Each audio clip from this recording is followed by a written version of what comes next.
Alors, le cycle des campagnes militaires de Louis XV en Flandre est un des cycles les plus importants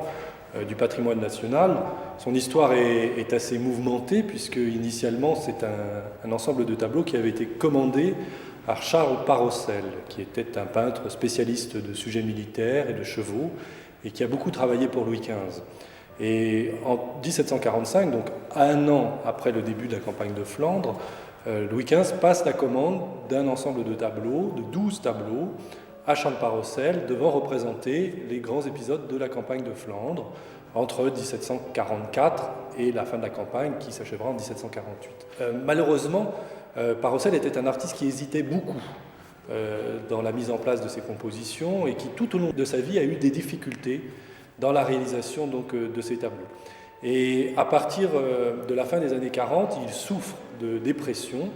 et il va quelque peu négliger le cycle commandé par Louis XV, ce qui fait que en 51, il y aura un seul tableau d'achevé pour la bataille de Fontenoy, et à son décès, eh bien, la commande n'aura pas été réalisée. On va la transférer à un de ses élèves de la rue qui, la malédiction semble frapper cet ensemble de tableaux, devient fou et ne finit pas non plus l'exécution des toiles. Et c'est un autre élève de Parrocel, Pierre L'Enfant, qui, à ce moment-là, reçoit cette commande prestigieuse de tableaux. Alors, le cycle était à l'origine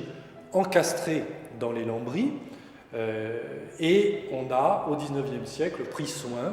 de créer pour chacune des toiles de très belles bordures d'encadrement, avec de grands cartouches qui identifient clairement chacun des épisodes représentés et qui permettent donc de les concevoir comme des sujets autonomes de tableaux de chevalerie. Ce sont des œuvres qui viennent d'être récemment restaurées et qui ont restitué, qui ont retrouvé tout leur coloris d'origine.